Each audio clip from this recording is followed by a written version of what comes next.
What if Moody defeated Barty Crouch Jr.? Hey brother! Guys, over on Through the Gryffindor, we are continuing to make our way through Goblet of Fire, and earlier this week, we were confronted with a very interesting what if from listener Nathaniel B. What if, when Barty Crouch Jr. and Peter Pettigrew attacked Moody the day he was supposed to start his new job at Hogwarts, Moody just successfully apprehended them instead? And right away, it feels very plausible. I mean, Moody is the best Auror in the history of the Ministry and considered to be the biggest threat during the Battle of the Seven Potters. His reputation is such that Voldemort personally attacks him, assuming the real Harry would be with the toughest Auror. And on top of that, while Barty Crouch Jr. and Peter are both very cunning and quick thinking in their own ways, they are also quite out of practice magic-wise. Pathetic, isn't he? I mean, Barty Crouch Jr. has been under the Imperius Curse for 12 years, and Peter has been a rat for the better part of 13 years, and these two are supposed to take down the best Auror of them all? Leave the saving of the world to the men?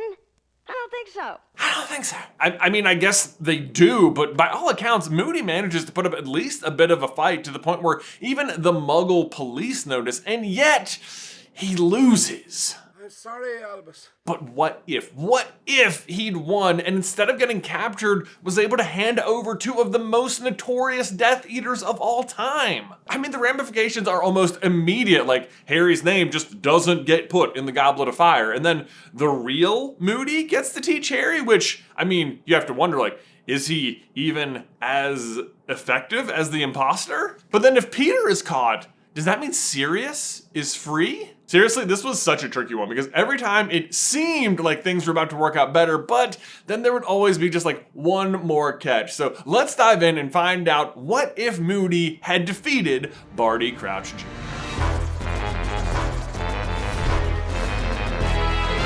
Hey, brother! Is it obvious I went to a Metallica concert last night? Because I did. Exit light!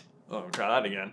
Exit light! Go Hokies. Okay, so just as a quick refresher, Alastair Moody is supposed to start teaching at Hogwarts for Harry's 4th year, but on the very morning he is about to start, he is attacked by Barty Crouch Jr. and Peter Pettigrew. They successfully subdue him and lock him in his own trunk for 9 months while Barty Crouch Jr. impersonates him and carries out Voldemort's master plan to guide Harry to the center of the maze in the Triwizard Tournament so they can steal his blood and revive Voldemort. A plan in which about a million things could go wrong along the way, and yet none of them do, and this plan somehow succeeds. Dragons! It's not a bad place for a bath.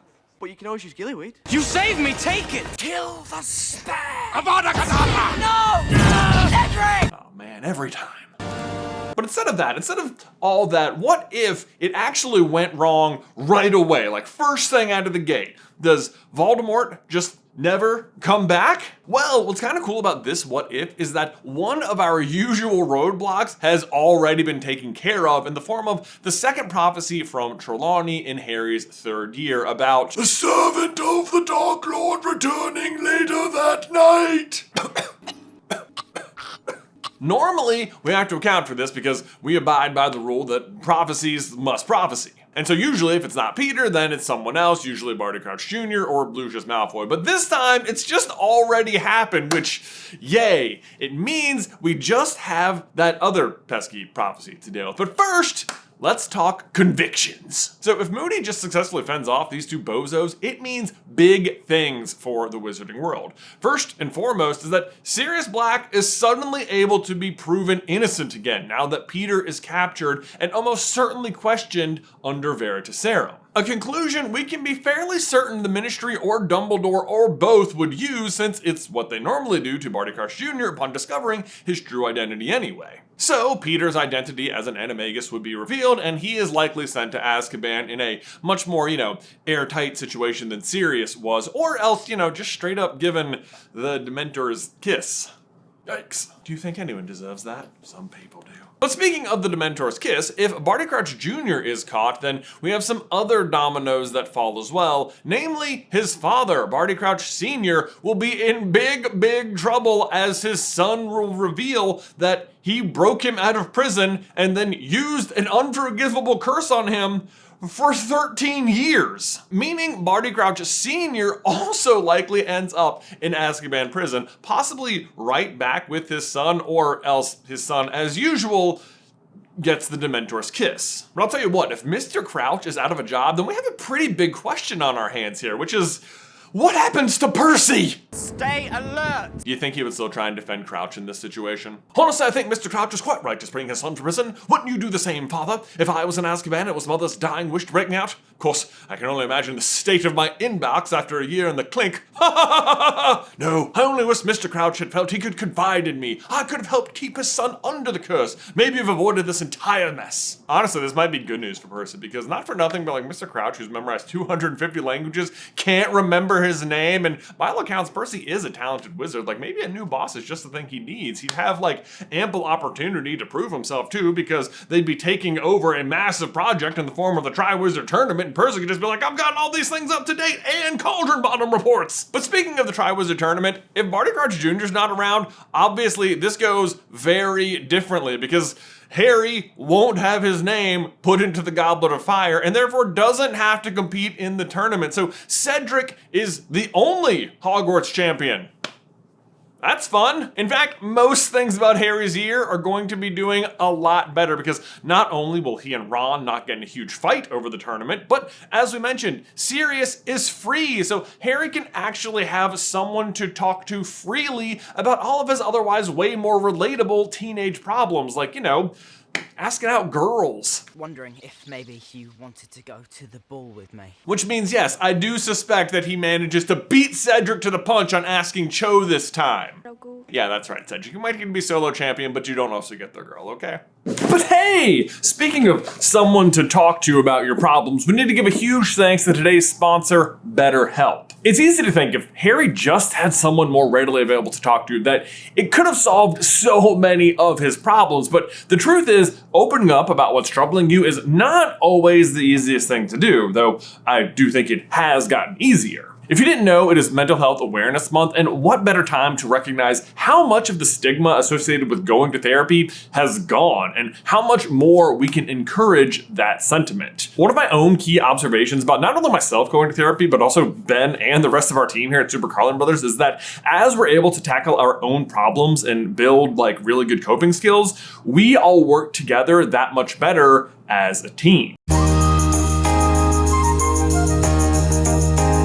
Learning that it's okay to speak up about how you're feeling helps keep airways clear for others to better communicate as well. Like, believe it or not, your personal growth can help others grow as well. So we're all better with help. Visit betterhelp.com/super to get 10% off your first month. That's BetterHelp, HELP.com/super. Link is in the description down below. But you know, girl problems aside, the main super big and way more important change that happens is that if Barty Crouch Jr. and Peter are caught and questioned, it means that Voldemort officially has no supporters left at his disposal. And he has left himself in possibly his most vulnerable kind of state. Because when he tries to kill Harry, he loses his body and is left in that like vapor mist state, just barely existing. But by the start of Goblet of Fire, he has managed to concoct a potion out of Nagini's venom and unicorn blood to at least give him that like gross baby body you see Wormtail drop into the potion in the graveyard. Which usually is kind of like a big upgrade for him, but even Voldemort admits that in this state, he's incredibly weak and would not last long without Wormtail's loving touch. Liar! I am no stronger, and a few days alone would be enough to rob me of the little health I have regained under your clumsy care. Silence! So, super weak, but also unable to really hide as the mist form, or even move that much at all, meaning that if Peter or Barty Crouch Jr. is asked about Voldemort's whereabouts, they can lead Dumbledore and or the Ministry straight to him. And I have to think he'd be pretty easy to apprehend at this point, being like so weak. And then he's really in trouble, right? Because now they can use Veritaserum on him as well. And thanks to Harry's work on the diary, Dumbledore knows just what to ask him, which is, what and where are the other Horcruxes? And he'll have to tell them, which makes it all too easy to find and destroy the lot of them in very quick succession. I imagine it would go something like this. Dumbledore would be all like, How many are there? then Veritaserum Tom is all like, 7. Then Harry kicks in the door and says, We'll take the lot. yeah, you will, Harry. Yeah, you will. And from there, you might think we're in the clear, that with the Horcruxes gone, now they can just kill Voldemort and the day is done. Harry doesn't even need to be involved. Like, sure, the prophecy states that One must die at the hands of the other, for neither can live while the other survives. but it's as Dumbledore says. You are free to choose your way, quite free to turn your back on the prophecy. But Voldemort continues to set store by the prophecy. He will continue to hunt you, which makes it certain, really, that One of us is going to end up killing the other, said Harry. yes. But this time, Voldemort is in no position to freely set store in the prophecy, so Harry could turn his back on it, except this is where some of you may have raced ahead and seen the giant flaw in the plan. Huh? Get it, because that's like the final chapter in the saga, but now the shoe's on the other boot. You get it. Yes, sure enough, they can destroy all the Horcruxes Voldemort knows about, but that's not all of them, is it?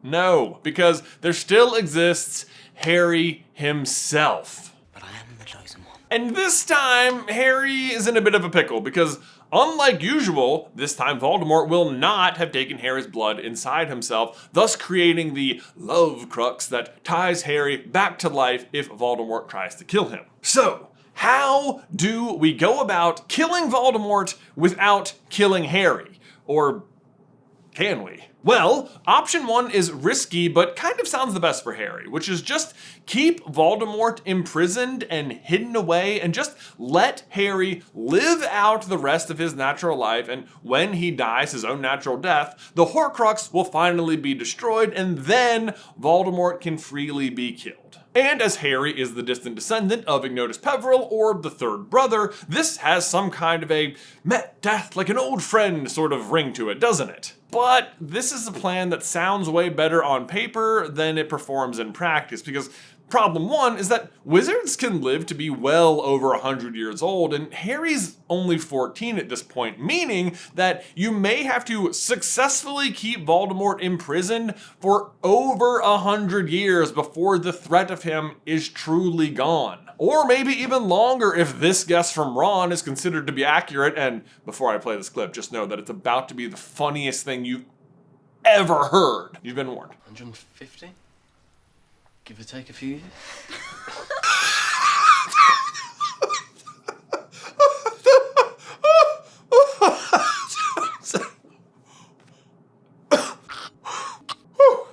I told you. Although for the record, Ron's guess is not accurate. Dumbledore is 115 at that point. Either way, the point is that is a massive window of time to leave the door open for Voldemort to escape or for someone else to step in, because even though Barty Crouch Jr. and Peter are gone, there are other Death Eaters out there like Lucius Malfoy who may decide to take matters into his own hands. Let's assume none of that happens. At least if this is done right, then Harry gets to live a regular life, right? Spectacular. Well, not so much either, because it is indeed as the prophecy states.